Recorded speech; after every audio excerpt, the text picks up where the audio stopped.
So yan yung bus na papunta at galing ng airport, 7:06. So galing kayo dito sa train station. Ito yung Taoyuan train station. Ito naman tayo.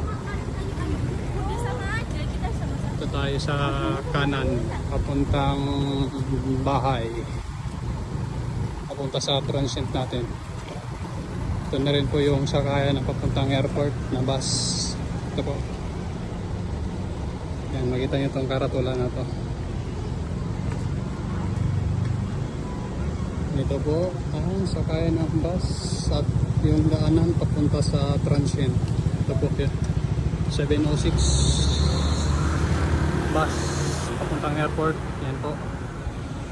Doon kayo sumakay sa dulo, pinakadulong waiting shade. Doon yung antay ng bus papunta sa airport. Ayan yung bus na papunta at galing ng airport, 7:06. Ito po yung sakayan ng bus papuntang airport. Dito rin po ang babaan. Ayan po, 7:06 tsaka 7:06A. Ayan po papuntang airport. At doon po yung train station. Lakad ka lang papunta roon. Train station na po yan.